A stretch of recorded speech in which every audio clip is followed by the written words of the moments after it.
This was a pretty ballsy article that you publish in a very right-wing outlet on Right. Halloween Day 2020, Right. just a few days before the most important election of our lifetime. Of course, that was before this one. This Right. is now the most important election of our lifetime. Sure. American Greatness, which is, as you could see, a very MAGA-friendly It's a magazine. mega, yeah. They published your piece. A hardcore leftist makes the case for Donald Trump. This is a piece where you argued just days before, the country went to vote. The times were very tense. We had lockdowns. We had panic about, is the election going to go smoothly? What's going to happen after? And you came out with this very provocative article that a right-wing outlet picked up, and they ran this. So I'm just going to read a little bit here, and then we'll get your take, because what you said here I think was very insightful and has proven very accurate. The dominant view on the left is to press the urgency of voting Donald Trump out of office, claiming he is an existential threat to democracy, and then work with a Democratic administration to push for a more progressive agenda.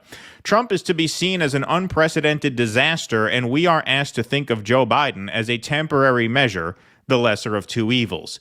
But all of this seems to be driven by a fundamental misunderstanding of where we stand today as an empire and what this might mean for the actual possibility of change in a populist direction. Behind the upset feelings caused by Trump's quote-unquote vulgar rhetoric and style, the substance of his policies versus those of the Democrats goes unaddressed. What if Trump could be shown to be less destructive than the Democrats in every single policy dimension? On immigration, trade, inequality, surveillance, civil liberties, and even the environment, what if re-electing Trump actually would prove less harmful than returning a Democrat to the White House? Such a case, in fact, can be made. Just a reminder for the audience, this is not a current op-ed. This was written and published days before the 2020 presidential vote took place. To me, we are entering the culminating 2020 to 2030 period, at the end of which, after a couple of unmanageable crises, again, uncannily accurate, an internal one and an external one, the American Federation will cease to exist as we've known it for 2.5 centuries. Just before the turn of the millennium, I expected some disaster to occur, which would violently sweep away the remnants of democracy, because the edifice holding it up seemed to me to have become too unstable and ripe for a shaking. Yet I didn't believe that the coronavirus is the cataclysm that will push us to the other side, because it is a manageable one.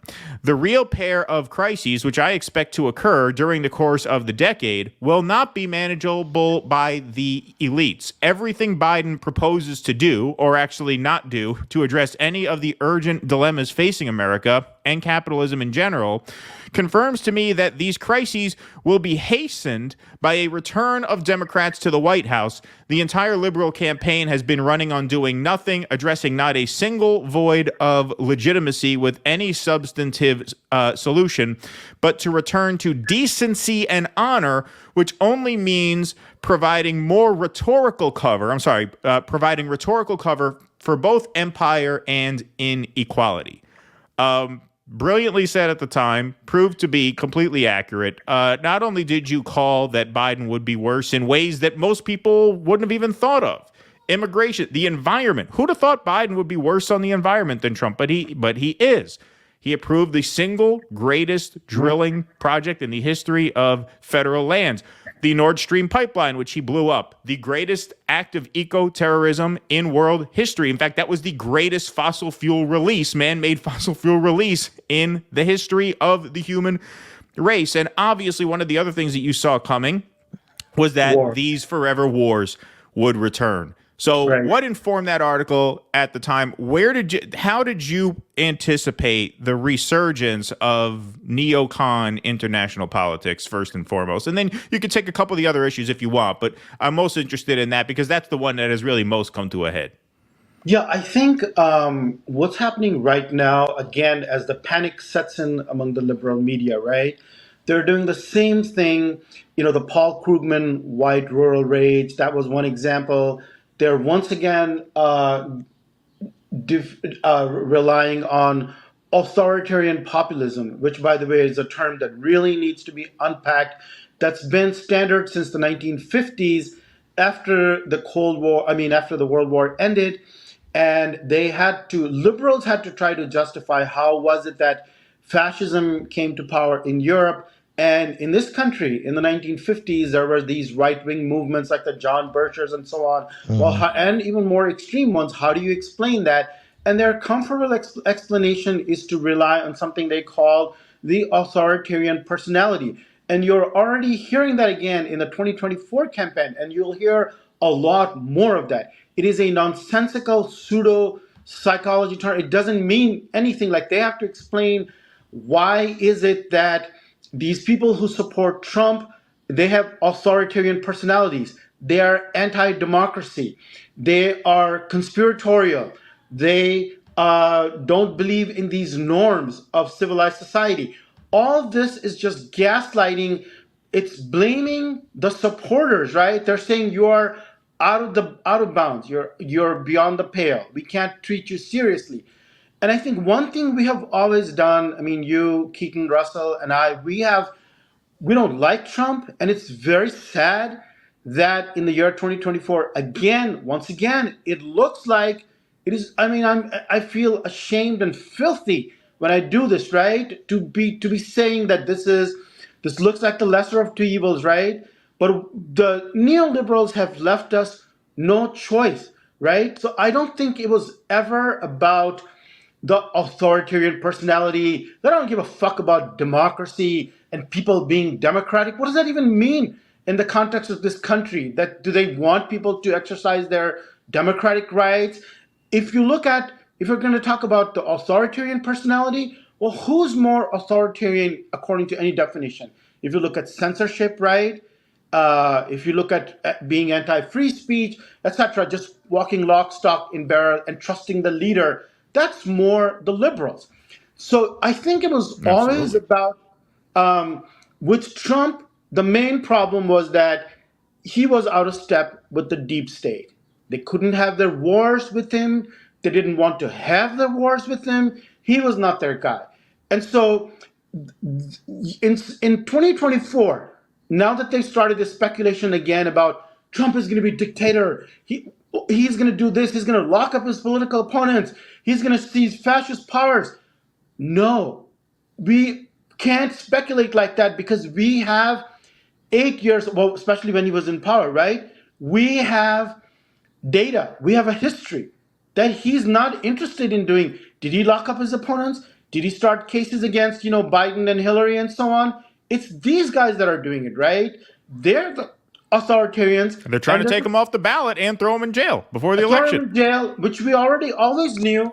I mean, that was easy to predict in 2020, right? Once he lost the election, we knew that if he tried to run again, the price was going to be endless lawsuits, trying to throw him in jail and take all his money away. We all knew that, right? It's just that they waited until it was clear that, he was going to run nominee, DeSantis wasn't going to work out.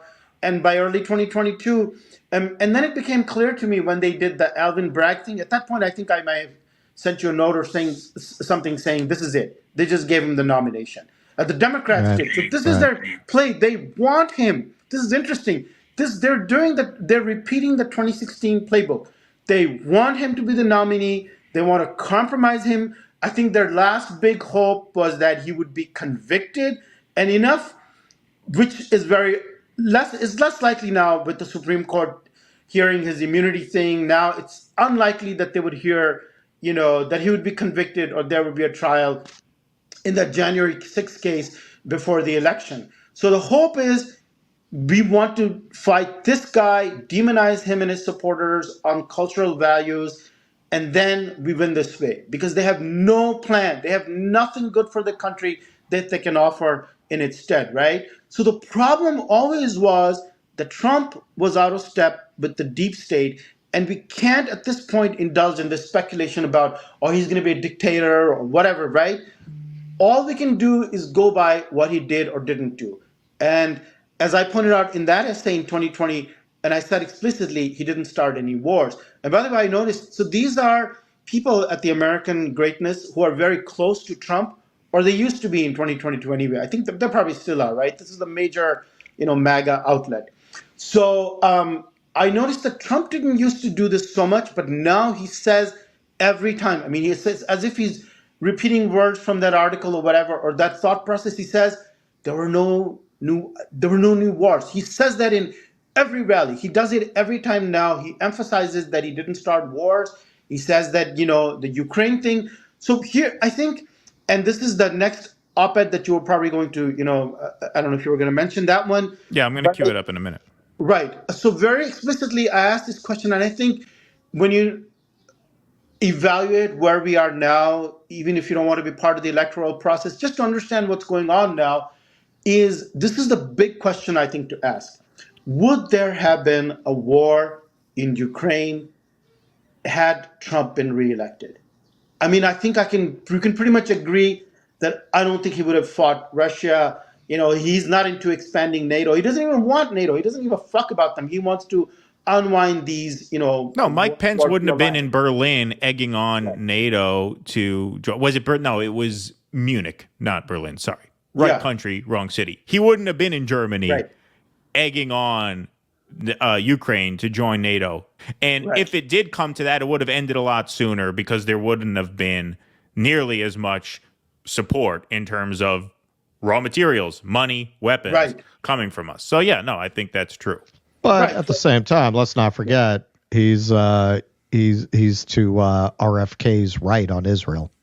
On his, Well, yes. okay, that's the next one. So two wars are going. One war, and we shouldn't call what's going on in Gaza a war. That's really horrible. We Sure. should just call it a genocide. It is A not genocide. a war. Yes. It's just one side has nothing to fight with, so this is not a war. Right. Right. So the second question now is about Israel, and so we are not in that essay. I'm not making him out to be some sort of a pacifist, although I do detect some pacifist leanings because he talks about like people are dying, people are getting killed. I mean, sometimes he literally comes across as like, yeah, man, he doesn't. One thing he hates more than anything is people dying in war. Maybe if you die in some other in the course of making money or living a vulgar, pathetic life, drinking yourself to death, that's okay. But I Air think conditioner falls on your head walking on down your the head, street, right? Fifth Or Las Avenue. Vegas, somebody that stabs you. That's okay, right? At circus parking lot. But this thing, he really seems to genuinely hate people dying on the battlefield. He has a visceral hatred of that. He's like, people are dying, like, oh my God, this stuff in Ukraine. Now with Israel, him being an honorary, at least his daughter being an honorary Jew, or she's converted, right? Ivanka, right? Yes. So Yes. and what he did, we know what he did with Jerusalem. I mean, with the capital, and with Israel normalizing, Israeli relationship with the Arab country and so on, and how close he was to Israel. We understand all that. Yet, I think the hope there, and it's a hope, is that because he's not part of the deep state, that at any moment, I mean, first of all, I don't think, and this is a question I'd like to throw out to your, Rumble audience too, is the Ukraine thing is one thing. I think there would be a much, bigger consensus that we can't see that happening under Trump. Gaza happened in the context of war. Once you got one war going, like with Obama, right, or with Bush, you got one big one going, then other conflicts. I think that early in the year, if Biden's poll numbers hadn't been so abysmal, they were actually thinking and working in tandem with Israel of expanding this to Iran, other Middle Eastern conflicts, right? They were just thinking, what do we do to go as big as possible? Maybe something with China. I think they're stepping back from that a little bit because, I mean, the poll numbers are just really bad. But wars happen in the context of other wars. So without Ukraine, it's kind of hard for me to see Gaza coming out of nowhere and just literally one day this happens. Yeah, I don't agree. Okay. You're talking about a 75-year project of ethnic cleansing that Israel has been embarked on, and now it has the most right-wing government it's ever had that makes almost no secret of what its intentions are. Yeah, Well, that's where I would agree with Trump's Russell got because their it was back, so contained. so Right. Yeah. right. Yeah. Trump's got their back, so it's not like they would have said, "Oh, well, Trump's not going to like it." If anything, if you look at Netanyahu's behavior, he prefers him. That's why anytime Biden asks him to do something to benefit I him understand all politically, he tells him to go fuck himself. Right. That's people's argument. People will say, well, Trump will be even more hardcore in Israel. He loves Netanyahu. I somehow don't believe. This is just my view, my feeling, I my don't think opinion. more. I don't know how much more you could really be. He won't virtue signal around it, but policy wise, what's the real difference going to be? Personally, I don't think that the Gaza war, this genocide would have happened. And if Trump is reelected, and this is really bad because what we are really seeing is what Biden is offering voters, young voters, is like, okay, give us the genocide, this full-on Zionism, and you can have your abortion and maybe some, backdoor immigration. Right. That's what you get here. That's the deal. With Trump, it's the sort of the mirror image. People in this country, especially immigrants, are going to be fucked. He's going to fuck with immigrants. And I think that's the only population he's going to fuck with. So I think his second term agenda, if he is reelected, seems pretty shallow to me, despite all the warnings about, he's going to end the administrative state and civil service and so on. It's pretty thin from what I've seen. I think it's going to be universal tariffs and immigration he's going to fuck. He may just suspend immigration entirely, ban the 50 Muslim countries, stop processing applications of people already in the pipeline. So that's going to be really bad.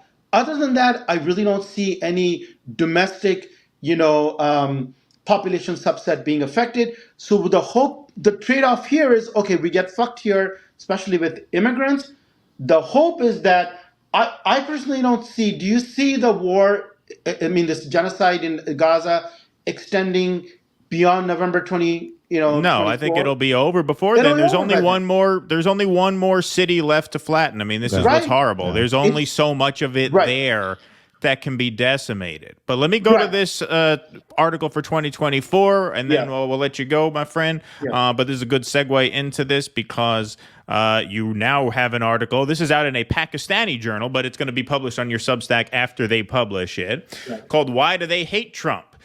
And this is really interesting. In evaluating Trump from the global South perspective, we must ask which part of the critique stem from a liberal defense of empire in order to shun these as counterproductive to a human rights perspective looking beyond the interest of American hegemony. Trump was not a fascist when in power. He refused to exercise dictatorial powers when COVID offered him a rare opportunity to do so. His anti-elitist America First movement is essentially the same as what used to be called isolationism during both world wars, boasting a legitimate intellectual pedigree going back to the founding of the American Republic. As late as Pearl Harbor, the isolationists had a strong hand to play against Franklin Roosevelt's liberal interventionists. The deep state, which stalwart liberals once called the military-industrial complex, cannot trust Trump to be in charge of fighting wars, not that Trump has shown the slightest inclination towards such a project. On the cusp of the 2020 election, I feared the restart of the forever wars under a newly empowered neoliberal regime, which is exactly what has happened. What to call the Trump movement itself comes with ideological freight that analysts in the global South should weigh carefully. The so-called alt-right, like the phantom of pervasive white supremacy, was mostly an illusion. Likewise, authoritarian populism, quote-unquote, has already been distorted to neoliberalism's benefits, vetoing the legitimate aspects of populism that the global left should actually care about. Absolutely well said.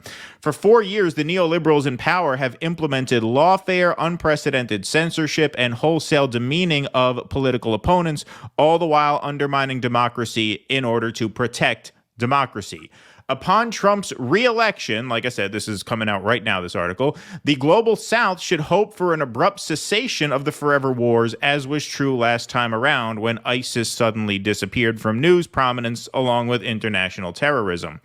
The most benign interpretation of the Trump movement is that it is a voluntary disbandment of empire from those lacking identitarian privilege because of sheer exhaustion from within.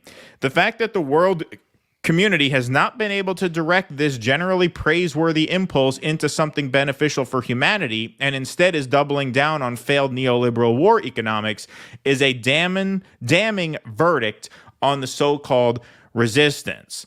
I love that you were able, and you talked about this throughout Trump's first term, that his movement, as jingoistic as it is on the surface, right, as sort of perverse it is in its expression of patriotism and nationalism, you got the Trump American flag hats and socks and all the bullshit, right? It's a big carnival. I was talking to Russell's in New Orleans now. The Trump movement is really like a New Orleans funeral for this country, right? The New Orleans funeral is not a sad, somber event. It's this big orgy of music funeral and sound and noise. I love that. But it is a funeral, and it does represent the end of something at its core. There's a solemn quality at the heart of it that represents the death of something, not the birth of something. And I think that is a real core of his appeal in 2016 and now too, because I think there is embedded in there a recognition that this country as we know it is ending. And to or the empire cast a vote for that seems in a way so much more honest than a vote for Biden. What do we hear now?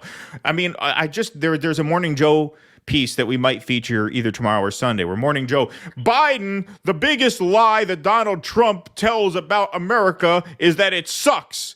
Well, no, that's not a lie. That's true. Lie. And everybody recognizes that. Right. Even the flag-waving Trumpers on some level recognize that. And you were really the first person I heard actually pick that out, because it's a counterintuitive thing, because on the surface, you'd think they love America. You think they're super proud of America. No, but it really represents subtextually something quite different. No, I mean, I couldn't have said it better. I just love this metaphor of this jazz funeral. The thing is, the neoliberals created this. They didn't give people a chance. Going back to the end of the Cold War, there was going to be a peace dividend, and no, we're not going to do that. We're going to start wars immediately. So we went into Panama and the first Gulf War, and then we kept up this campaign of death against Iraq all through the 90s under Bill Clinton, right? And then we know the whole story, 9/11, right? And whenever there was a movement with Bill Bradley in 2000, this was this, at least let's do campaign finance reform. Let's do something, right? They turned down everything. There's going to be no domestic reform. Then Obama came along, and that was it. With the Great Recession, and he basically, I think, with the Tea Party and the people who then went on to become MAGA supporters, he told them, look, we're never going to give you anything. This empire is just going to benefit these certain people, and you're just like nobodies. You're not people. You don't, that's what he did. And it's not coincidental. Nothing happens in a vacuum. With the Trump birther thing, right, around 2011 and so on, that's because of frustration with Obama and his policies with housing and the economic crisis, right? So it catches on. And because the system doesn't allow rational expression in terms of policy and change, it comes out in this weird, distorted form.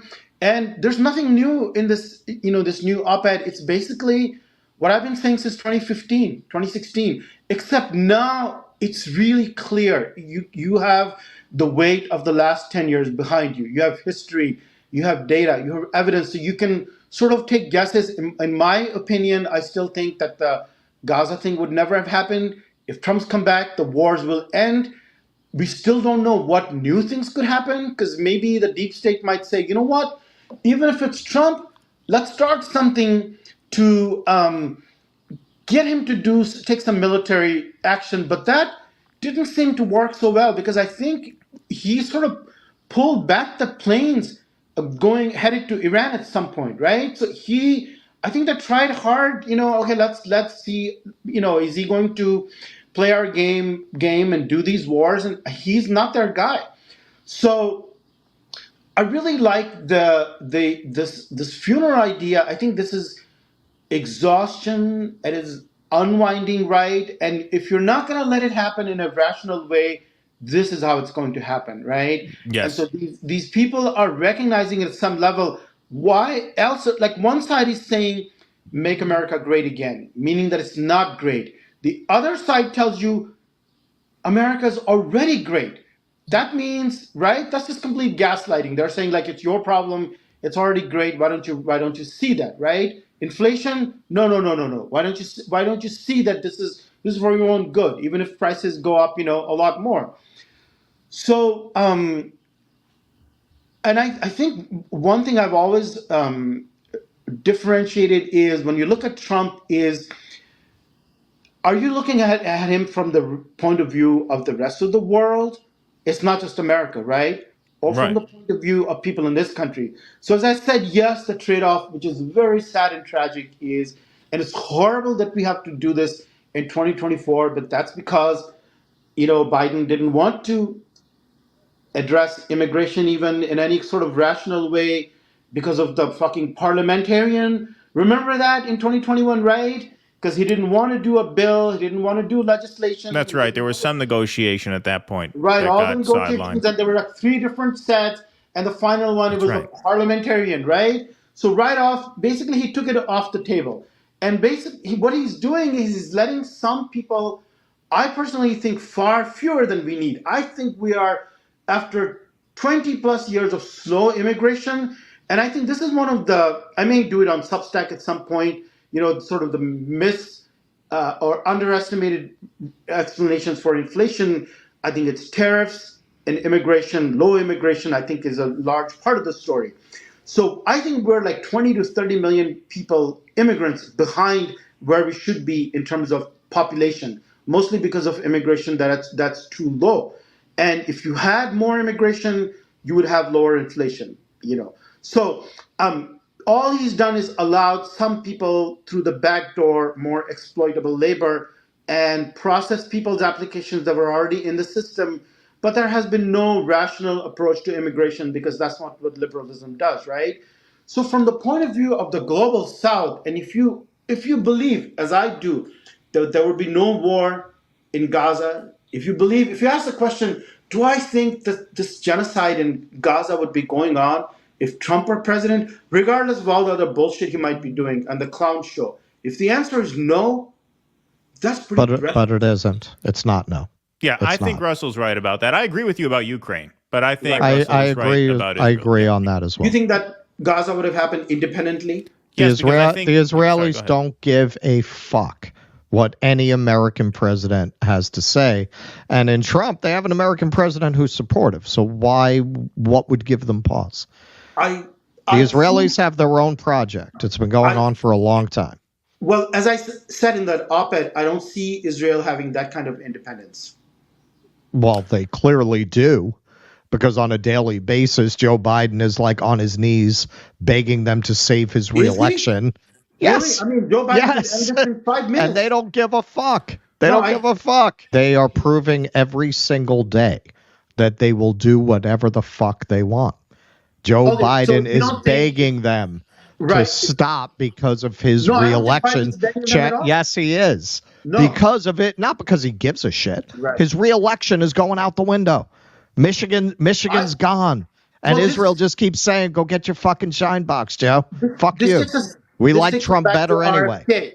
This takes us back to RFK because Jimmy Dore said to him, and I could see Jimmy Dore sort of the curtain, like whatever, this thing over his eyes, and he was like, "You're willing to sacrifice everything in this campaign because of your support for Israel in this sort of crazy Zionist way?" He literally said that, and Yep. RFK is so fucking stupid. He didn't even understand that that's literally, I think that was the moment that the whole left, anybody who could have given him any shadow of a benefit of the doubt, they all went, oh shit, that's not our guy at all. Because RFK didn't even get.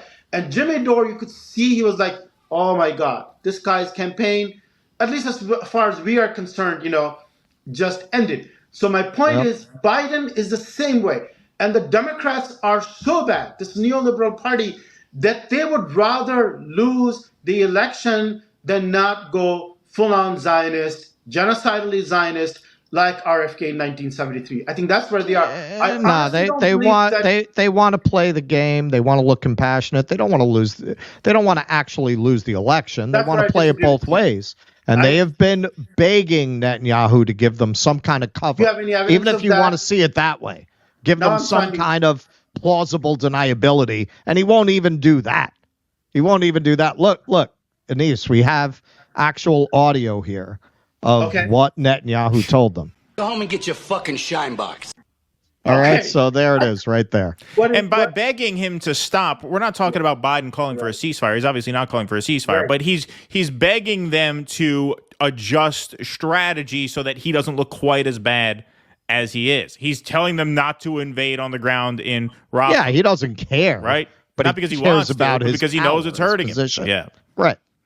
Okay, that I can give you some optics, but Right. Alteration in some optics, like don't do the hospitals and aid or whatever, But I firmly believe that without the U.S. being fully on board with this genocide, it would never have happened. And I believe that without But Trump would be too. Sure. What was that? But Trump would be too. The only thing they would care about is if you had a U.S. president that would turn around and say, we're going to cut off all military and financial aid going forward. And there is no such person on the table. You have no choices in that regard between Trump and Biden. There's no choice. I still don't think the war would have happened in the first place, either one of those conflicts. I just don't think they would have happened. And we wouldn't be like, do we cut off funding or whatever? I just don't think that and I say it because I don't believe in Israeli independence. I think it all happens like, these big events happen with the world's intelligence agencies and these things, coming together. They sort of go, it's not like something just happens randomly in the world. They go, oh, wow, we're caught by surprise. Where did this come from? I don't think it's like that at all. And so I think that without us giving, if we wanted to stop this, I think it comes to an end in 5 minutes. Biden Well, sure. No, but Russell doesn't right? disagree with that. I don't disagree with that either. I think the question is, would Trump be more hostile to Netanyahu? And I think, no, he would not. Now, there is, because Trump is Trump, there's a randomness factor. Trump could decide, hey, why doesn't Europe fund Israel? We're not paying. And then if the European countries decide, because their people have had it with them, that they're not going to do it, it could end that way. Or Trump could have some other dispute. There's always a randomness with Trump. I say Trump is like loading 5 bullets into a 6-shooter and playing Russian roulette, right? There's a 1 in 6 chance you'll luck out and live. With Biden, I agree. There is no chance. There's no chance, right? Right. But I agree that, and again, if we look at 2024, we have Trump's record of no wars in that first term, but we don't really know what might happen. It looks like he's not interested in wars. He's making this case every time. He's like, there were no wars.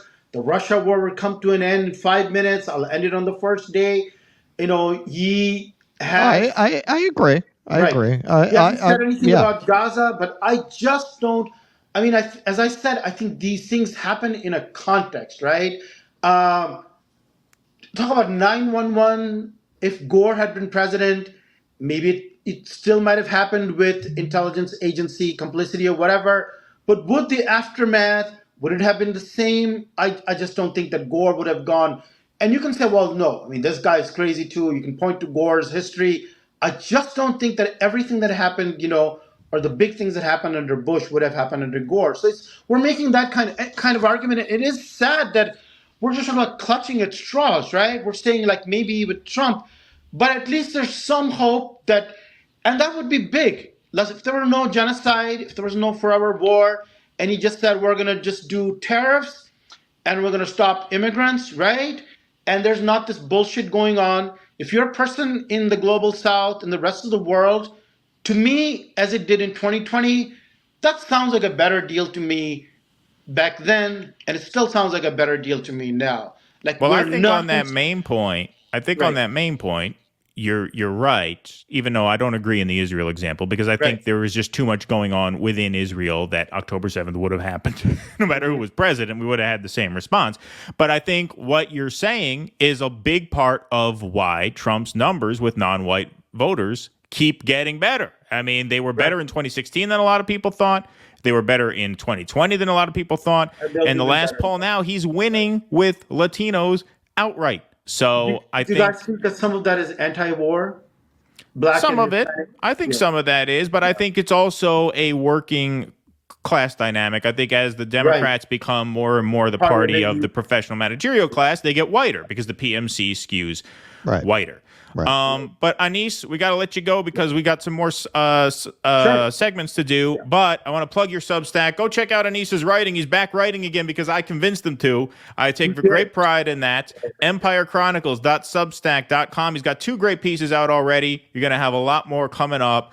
Anis Shivani, always a pleasure. Thank you so much for being here. Thank you, brother. Thanks so much, guys. Thanks for all the work you do. Thanks. Please clap.